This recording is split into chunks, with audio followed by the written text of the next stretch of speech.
Oi, turma do livro Curas Espirituais à Luz da Doutrina Espírita, Maria Fátima Ramos, Rafael Papa, Sérgio Cherce Júnior e Dr. Ludwig.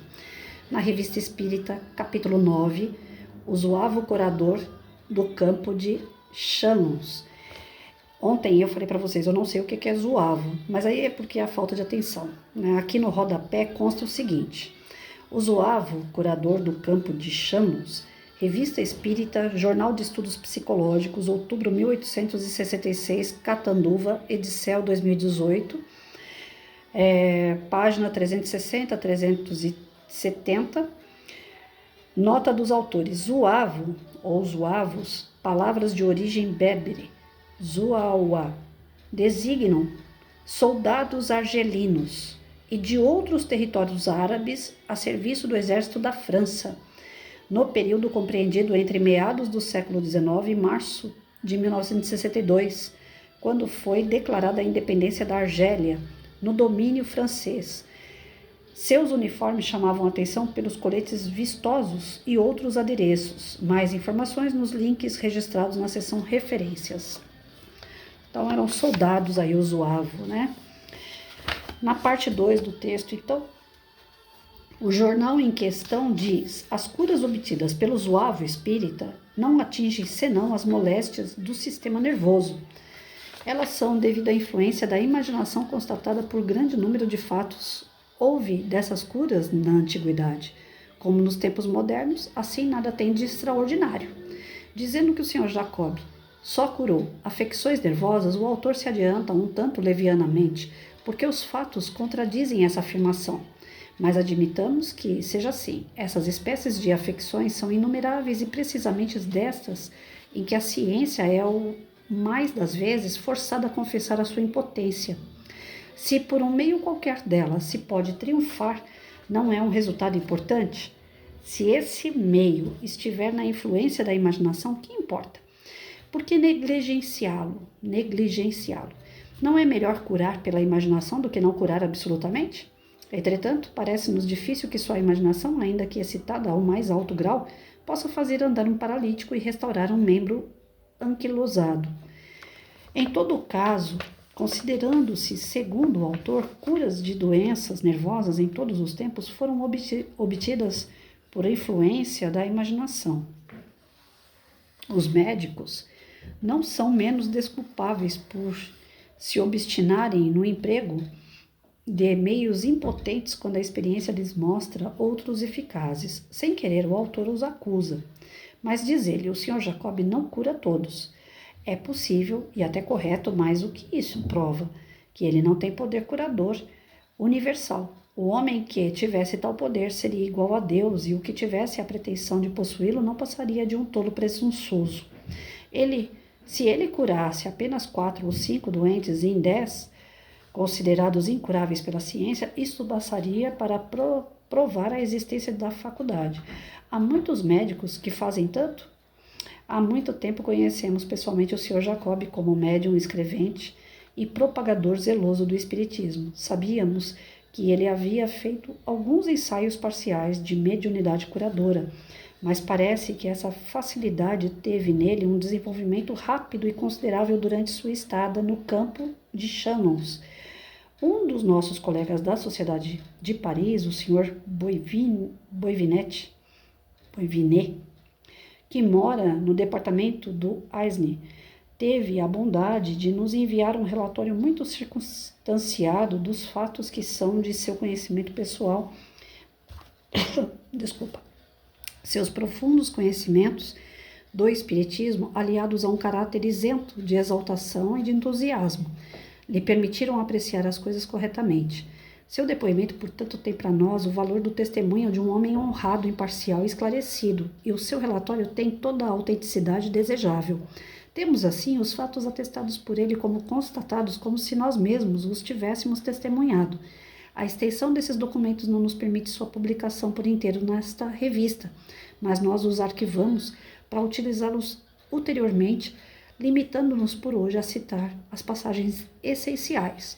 Com o fito de justificar a confiança que tendes em mim, informei-me tanto por mim mesmo quanto por pessoas inteiramente honestas e dignas de fé, das curas efetivamente constatadas operadas pelo Sr. Jacob.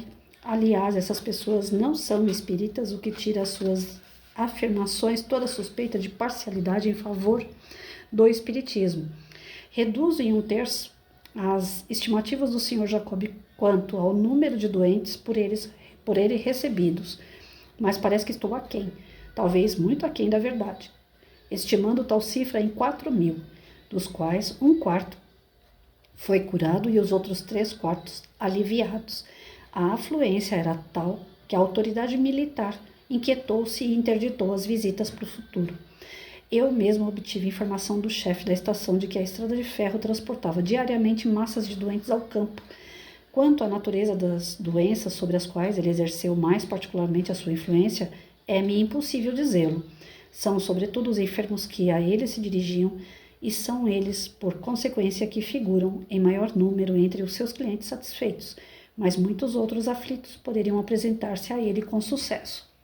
Foi assim que em Charteres, não sei se estou falando o nome correto, gente, aldeia vizinha daquela em que resido, vi e revi um homem de cerca de 50 anos que desde 1856 vomitava tudo o que comia. Quando ele foi ver o zoavo, partiu muito doente e vomitava pelo menos 3 vezes ao dia. Vendo o Sr. Jacob, lhe disse: "Estás curado", e durante a sessão convidou-o a comer e beber. O pobre camponês, vencendo a apreensão, comeu e bebeu e não sentiu mal. Há mais de 3 semanas ele não mais experimentou o menor mal-estar. A cura foi instantânea. Inútil acrescentar que o Sr. Jacob não o fez tomar qualquer medicamento e não lhe prescreveu nenhum tratamento, somente a sua ação fluídica. Como uma comoção elétrica tinha bastado para desenvolver os órgãos, o seu estado normal. Deixa eu ver aqui até onde vai. Tá longe, gente, de terminar. Vou parar aqui. Bom, o que ele está querendo dizer nessa segunda parte aqui é que saiu no jornal, né, as curas que o zoavo fazia. Algumas pessoas duvidavam dessas curas, porém, grande parte, 1/3 das pessoas que procuravam ele, mais de 4.000, pelo que ele citou aqui, mais de 1/3 conseguiu a sua total cura, e os que não conseguiram cura conseguiram melhoras. E em momento nenhum foi dito aqui que ele receitou remédios, mas sim que através da fluidificação das suas energias, né, da magnetização do seu trabalho espiritual, de perispírito para perispírito, de uma pessoa que trabalha pelo assistido, foi concebido as melhoras. Então, aqui ele fala o seguinte: algumas pessoas duvidavam do tratamento que esse zoavo dava, né?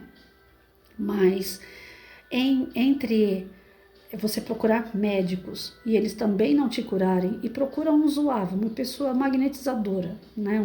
No caso aqui, o zoavo ele era um militar, e no meio de conflitos, essas pessoas que procuravam por ele, não foi descrito aqui o porquê, o motivo, todos, né, que procuravam por ele, a sua situação de saúde ou de doença, enfim. Mas as pessoas que procuravam obtinham algum tipo de resultado, seja total ou não.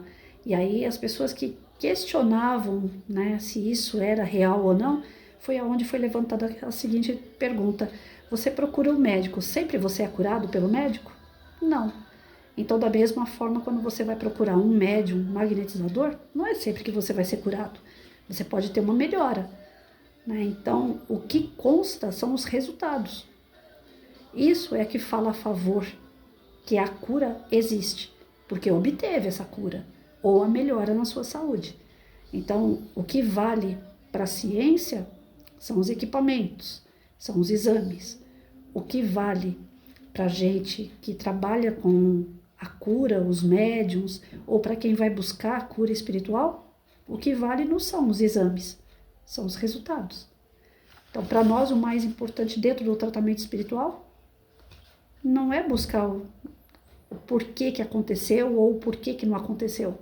O que importa para nós é que aconteceu, seja total ou parcial. Então, para nós, tanto os médiuns como os atendidos, não vamos buscar provas, vamos buscar resultado.